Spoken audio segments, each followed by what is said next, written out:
Have you ever felt like your dreams were crushed, your life was out of control, and no matter how hard you tried, everything seemed to go wrong? Imagine being betrayed by your own family, sold into slavery, and thrown into prison for a crime you didn't commit. This was a reality for Joseph of Egypt. But here's the twist. Joseph didn't just survive, he thrived.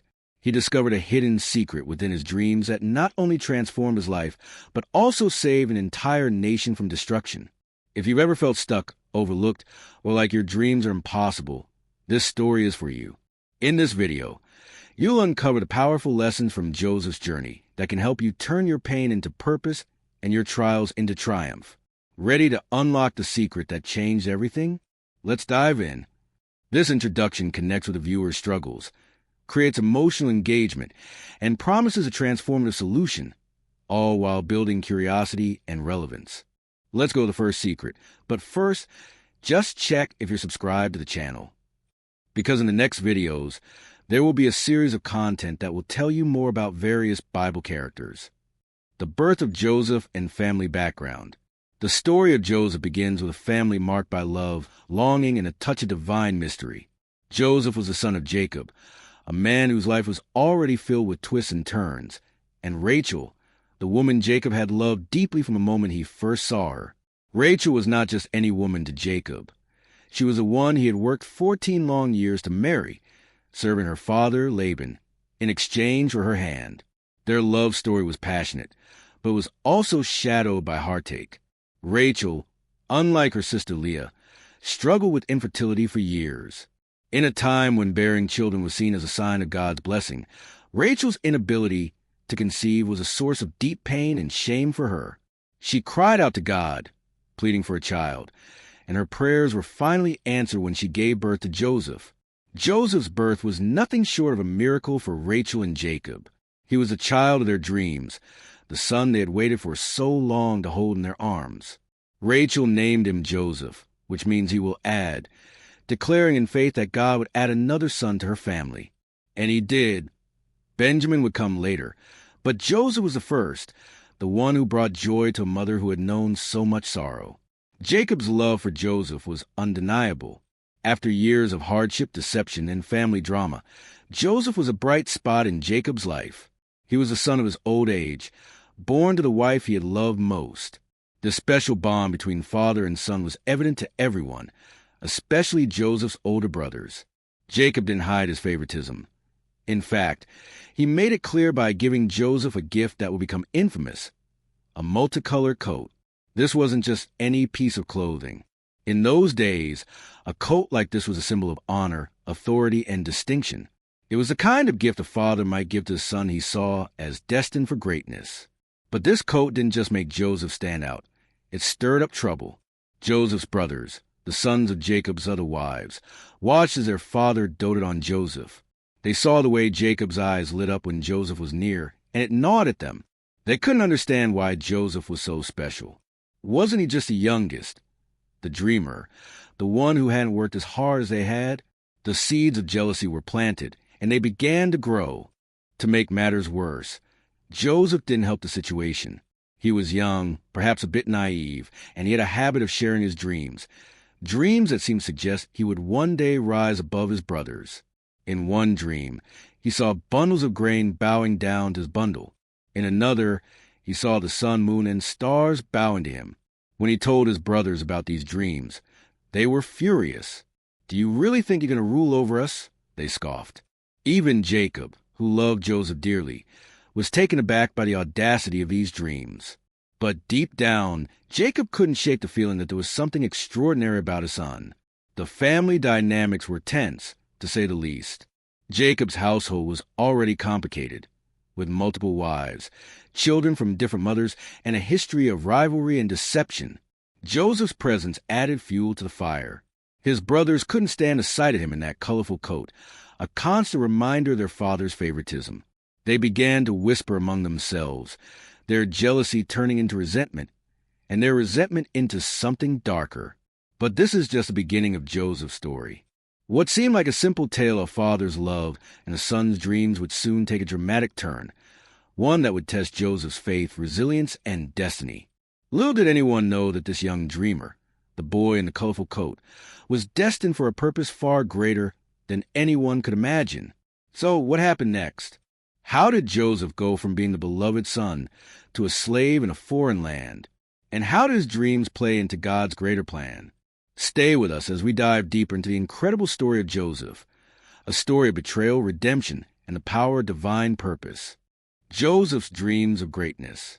Joseph's life took a dramatic turn when he began to have dreams, visions that seemed to come from a place beyond the ordinary.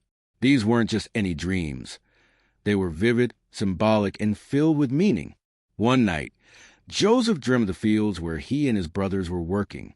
In the dream, they were all binding sheaves of grain when suddenly his sheaf stood upright. To his amazement, his brothers' sheaves gathered around and bowed down to his. When Joseph woke up, he couldn't shake the feeling that this dream was significant. But instead of keeping it to himself, he made the mistake of sharing it with his brothers. "Listen to this dream I had," Joseph said, his voice filled with excitement. "We were out in the field, tying up bundles of grain, and suddenly my bundle stood up straight. Your bundles all gathered around and bowed down to mine." The reaction was immediate. His brothers' faces darkened. "What are you saying?" they snapped. "Do you really think you're going to rule over us? Do you think we're going to bow down to you?" Their anger was palpable. To them, this wasn't just a dream. It was a threat, a declaration of superiority. The tension in the family, already simmering because of Jacob's favoritism, now boiled over. But Joseph didn't stop there. He had another dream, even more striking than the first. This time, he saw the sun, the moon, and 11 stars bowing down to him. When he shared this dream with his father and brothers, even Jacob was taken aback. "What kind of dream is this?" Jacob asked, his tone a mix of concern and disbelief. "Do you really think your mother, your brothers, and I are going to come and bow down to you?" Jacob may have scolded Joseph, but deep down, he couldn't ignore the possibility that these dreams were more than just the imaginings of a young boy. He had experienced his own encounters with God through dreams and visions, and he knew that sometimes God spoke in mysterious ways. Still, Jacob likely worried about the effect these dreams were having on the family. For Joseph's brothers, however, there was no room for interpretation. To them, Joseph's dreams were nothing but arrogance. They already resented him for the special treatment he received from their father, and now it seemed like Joseph was flaunting his supposed superiority. The colorful coat had been bad enough, but these dreams were the final straw. The brothers began to plot in secret, their jealousy festering into something far more dangerous. What Joseph didn't realize at the time was that these dreams were not just about his own greatness. They were part of a much larger plan. God was preparing Joseph for a future he couldn't yet imagine, a future where he would indeed rise to a position of leadership and authority. But the path to that future would be anything but easy. It would involve betrayal, suffering, and years of waiting.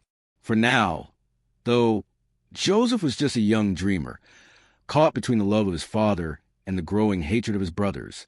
The stage was set for a dramatic turn of events, one that would change the course of Joseph's life and the destiny of an entire nation. So what happened next? How did Joseph's dreams lead to his downfall and ultimately his rise to power? Stay with us as we continue to unravel the incredible story of Joseph, a man whose life was shaped by faith, resilience, and the unshakable promises of God. What about you? Had you heard this story before? Did you know it existed? Drop a comment if you knew this part of the story, because in the next videos, there will be a series of content that will tell you more about even more Bible characters. Joseph's betrayal and sale. The tension in Jacob's household had reached a breaking point. Joseph's brothers could no longer hide their resentment. Every time they saw him in that colorful coat, every time they remembered his dreams of greatness, their anger grew. It wasn't just jealousy anymore, it was hatred. And one day, that hatred boiled over into action. The brothers were out in the fields, far from home, tending their flocks. Jacob, unaware of the storm brewing in his sons' hearts, sent Joseph to check on them. "Go and see how your brothers are doing with the flocks," Jacob said, "and bring me back a report." Joseph, ever obedient, set off to find them. When the brothers saw Joseph approaching from a distance, they recognized him immediately. The The sight of his colorful coat, fluttering in the wind, was like a red flag to them. "Here comes a dreamer," they sneered. "This is our chance. Let's kill him and throw his body into one of these pits. We can say a wild animal devoured him. Then we'll see what becomes of his dreams." The plan was brutal, but it wasn't unanimous. Reuben, the eldest, felt a pang of guilt. He didn't want to kill Joseph, but he knew he couldn't stop his brothers alone. So he came up with a compromise. "Let's not kill him," Reuben said. "Throw him into this pit here in the wilderness, but don't lay a hand on him."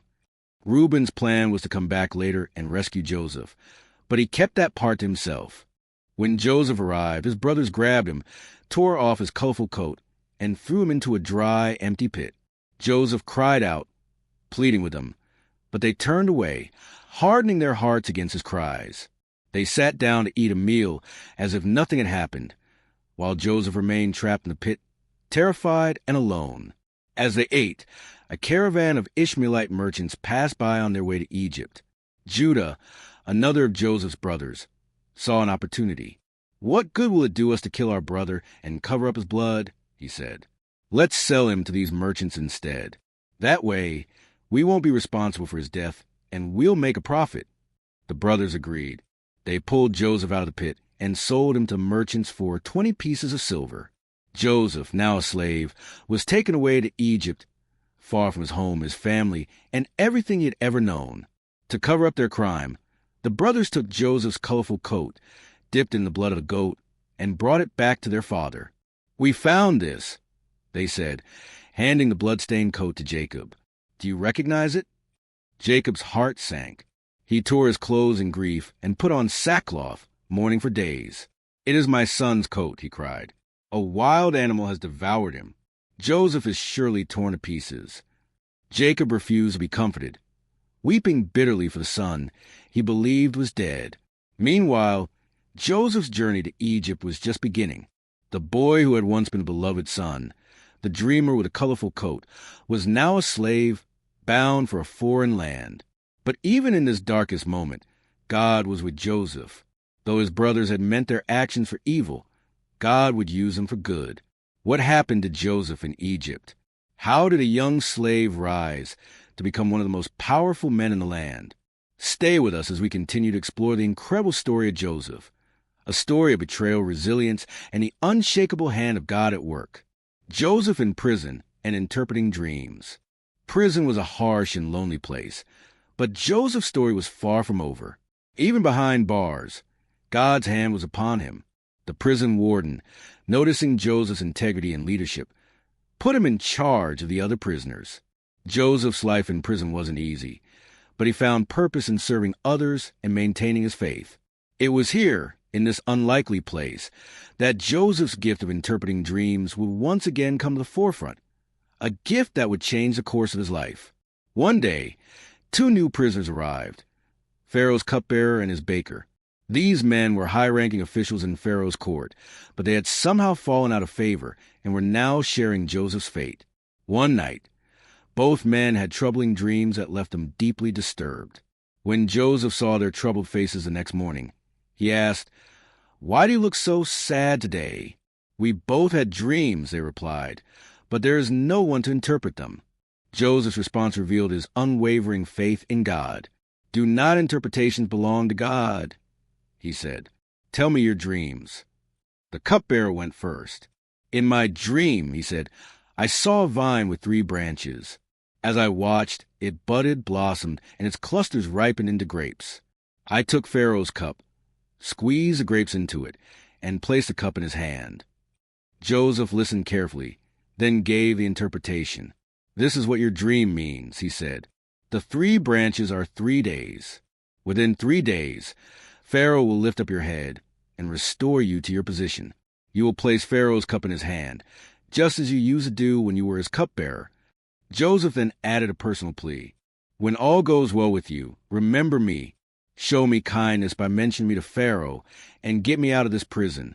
I was forcibly taken from my homeland, and I have done nothing to deserve being put in this dungeon." Encouraged by Joseph's words, the baker shared his dream. "In my dream," he said, I was carrying 3 baskets of bread on my head. The top basket was filled with baked goods for Pharaoh, but birds were eating them. Joseph's face grew solemn as he delivered the interpretation. "This is what your dream means," he said. "The 3 baskets are 3 days. Within 3 days, Pharaoh will lift off your head and hang your body on a pole. The birds will eat away your flesh." 3 days later, just as Joseph had predicted, Pharaoh celebrated his birthday with a feast. He restored the cupbearer to his former position, but he executed the baker, hanging his body on a pole. The cupbearer, however, in the joy of his restoration, forgot all about Joseph and his request for help. For Joseph, this must have been a crushing disappointment. He had hoped that the cupbearer's freedom would be his ticket out of prison, but instead, he was left to wait.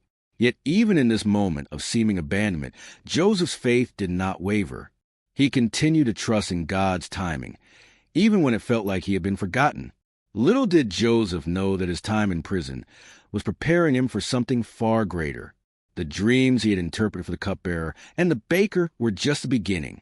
Soon, Pharaoh himself would have a dream that only Joseph could interpret. What would happen when Pharaoh's dream brought Joseph back into spotlight? How would God use Joseph's gift to change not only his life, but the fate of an entire nation? Stay with us as we continue to follow Joseph's incredible journey, a journey of faith, patience, and fulfillment of God's promises. Joseph's release and rise to power. 2 long years passed since Joseph had interpreted the dreams of the cupbearer and the baker. During that time, Joseph remained in prison, faithfully serving and trusting in God's plan, even when it seemed like he had been forgotten. But God's timing is perfect, and the moment for Joseph's release was about to arrive in a way no one could have predicted. One night, Pharaoh, the ruler of Egypt, had a pair of disturbing dreams that left him deeply troubled.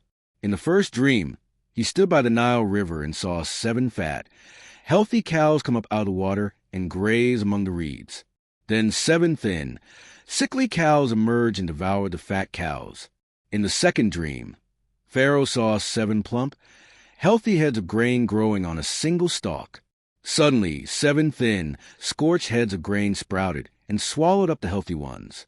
Pharaoh woke up in a state of anxiety. He summoned all the magicians and wise men of Egypt to interpret the dreams, but no one could explain their meaning. The entire court was baffled, and Pharaoh's distress grew with each passing day. It was then that the cupbearer, now restored his position, remembered Joseph. "Today I am reminded of my failure," he said to Pharaoh. "When you were angry with me and the baker, you put us in prison. There, we each had a dream, and a young Hebrew man, a servant of the captain of the guard, interpreted them for us. Everything happened just as he said. I was restored to my position, and the baker was executed." Pharaoh's interest was immediately piqued. He ordered Joseph to be brought before him at once. After being hastily cleaned up and given fresh clothes, Joseph stood before the most powerful man in Egypt. Pharaoh wasted no time. "I had a dream, and no one can interpret it," he said. "But I have heard that when you hear a dream, you can interpret it." Joseph's response was humble yet confident. "I cannot do it," he said, "but God will give Pharaoh the answer he desires." Pharaoh recounted his dreams, and Joseph listened intently. When Pharaoh finished, Joseph spoke with clarity and authority. "Both dreams mean the same thing," he explained. "God has revealed to Pharaoh what he is about to do. The 7 fat cows and the 7 healthy heads of grain represent 7 years of abundance. The 7 thin cows and the 7 scorched heads of grain represent 7 years of famine that will follow. The famine will be so severe that the years of plenty will be forgotten." Joseph didn't stop there. He offered a solution. "Pharaoh should appoint a wise and discerning man to oversee the land," he said. "During the 7 years of abundance, this man should store up 1/5 of the harvest and keep it in reserve. That way, when the 7 years of famine come, Egypt will have enough food to survive." Pharaoh and his officials were amazed by Joseph's wisdom. "Can we find anyone like this man?" Pharaoh said. "One in whom is the Spirit of God?" Without hesitation, Pharaoh appointed Joseph as second in command over all of Egypt. "Since God has made all this known to you," Pharaoh declared, "there is no one so discerning and wise as you. You shall be in charge of my palace, and all my people are to submit to your orders. Only with respect to the throne will I be greater than you." Pharaoh gave Joseph his signet ring, dressed him in robes of fine linen, and placed a gold chain around his neck. He gave Joseph the name Zaphenath-Paneah, which means God speaks and lives, and arranged for him to marry Asenath, the daughter of a high-ranking priest. At the age of 30, Joseph went from being a prisoner to the most powerful man in Egypt, second only to Pharaoh himself. Joseph immediately set to work. During the 7 years of abundance, he traveled throughout Egypt, overseeing the collection and storage of grain.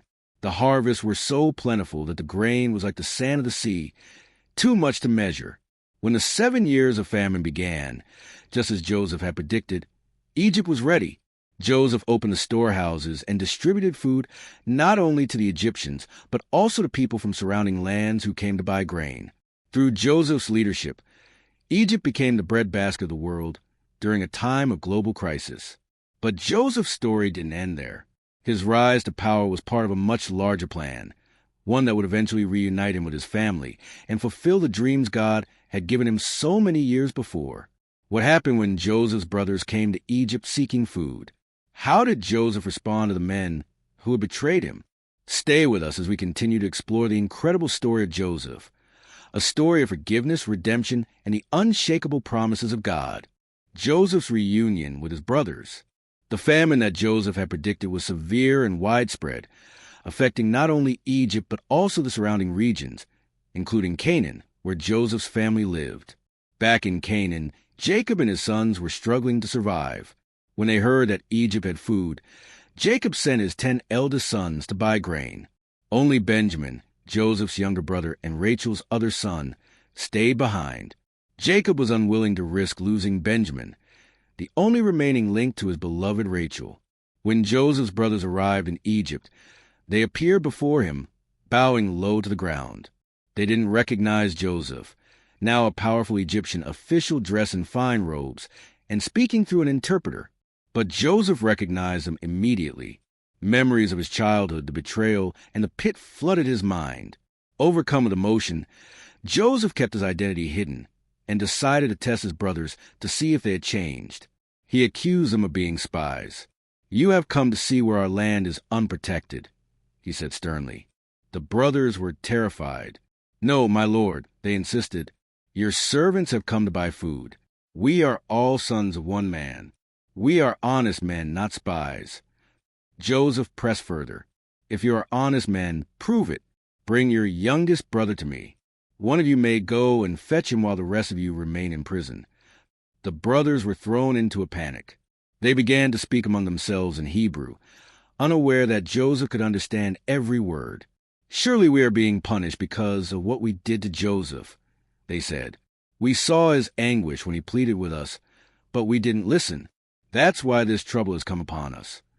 Joseph overheard their conversation and was overcome with emotion. He turned away and wept privately. When he regained his composure, he returned and had Simeon taken into custody while the others were sent back to Canaan with grain. Before they left, Joseph secretly ordered his servants to return their payment by placing the silver back in their sacks. When the brothers discovered the silver on their journey home, they were terrified. "What is this that God has done to us?" they cried. They returned to Jacob and told him everything that had happened. Jacob was devastated. "You have deprived me of my children," he lamented. "Joseph is no more, Simeon is no more, and now you want to take Benjamin. Everything is against me." But as the famine dragged on, the family ran out of food again. Jacob reluctantly agreed to send Benjamin to Egypt, but only after Judah promised to take full responsibility for his safety. When the brothers returned to Egypt with Benjamin, Joseph was deeply moved to see his younger brother. He invited them to a feast at his house, where he showed special favor to Benjamin, giving him 5 times as much food as the others. Still, Joseph continued to test his brothers. He ordered his servants to fill their sacks with grain and to place his silver cup in Benjamin's sack. After they left, Joseph sent his steward after them, accusing them of theft. When the cup was found in Benjamin's sack, the brothers were brought back to Joseph's house. Judah stepped forward and pleaded with Joseph. "My lord, if we return without Benjamin, our father will die of grief," he said. Please, let me stay as your slave in place of Benjamin. I cannot bear to see the sorrow that would bring to my father." Joseph could no longer contain his emotions. He sent everyone out of the room except his brothers and, with tears streaming down his face, revealed his identity. "I am Joseph," he cried. "Is my father still alive?" His brothers were speechless, too stunned and afraid to respond. But Joseph reassured them. "Do not be distressed or angry with yourselves for selling me here," he said. "It was not you who sent me here, but God. He sent me ahead of you to preserve your lives and to save many people through this famine." Joseph embraced Benjamin and wept, and then he kissed each of his brothers. The news of Joseph's survival and his rise to power in Egypt was too much for Jacob to believe at first. But when he saw the wagons Joseph had sent to bring him to Egypt, Jacob's spirit was revived. "My son Joseph is still alive," he exclaimed. "I will go and see him before I die." The family was reunited, and Joseph provided for them in Egypt, giving them the best land and ensuring their survival during the famine. What began as a story of betrayal and suffering had become a story of forgiveness, redemption, and fulfillment of God's promises. Joseph's journey reminds us that even in the darkest moments, God is at work, weaving together a plan far greater than we can imagine. Stay with us as we conclude the incredible story of Joseph, a story that points to the power of faith, forgiveness, and the unshakable love of God. Joseph's role in saving Egypt and his family. Joseph's rise to power as governor of Egypt was not just a personal triumph. It was a divine appointment that would save countless lives, including his own family. After revealing his identity to his brothers and forgiving them for their betrayal, Joseph wasted no time in ensuring their survival during the famine. He sent his brothers back to Canaan with wagons full of provisions and instructed them to bring their father, Jacob, and their entire household to Egypt. When Jacob learned that Joseph was alive and ruling in Egypt, he was overwhelmed with joy. "It is enough," he said. "My son Joseph is still alive. I will go and see him before I die." Jacob and his family, along with all their livestock and possessions, made the journey to Egypt. Pharaoh himself welcomed them, offering them the best land in Egypt, the region of Goshen, where they could settle and thrive. Joseph's leadership during the famine was nothing short of extraordinary. Under his guidance, Egypt had stored enough grain during the 7 years of abundance to not only survive the 7 years of famine, but also to become a lifeline for surrounding nations. People from all over the region came to Egypt to buy grain, and Joseph's wise administration ensured that no one went hungry. Pharaoh had given Joseph the Egyptian name Zaphenath-Paneah, which means God speaks and lives. This name reflected Joseph's unique role as a man through whom God's wisdom and provision flowed. Joseph's position as second-in-command allowed him to implement policies that protected Egypt's people and strengthened the nation's economy. He purchased land for Pharaoh in exchange for grain, ensuring that the Egyptian government had resources to rebuild after the famine. For Joseph's family, the move to Egypt was a turning point. They were no longer a small, struggling clan in Canaan. They were now under protection of one of the most powerful men in the world.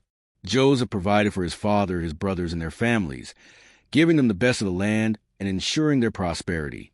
Jacob lived in Egypt for 17 years, surrounded by his sons and grandchildren, and he died in peace, knowing that God's promises had been fulfilled.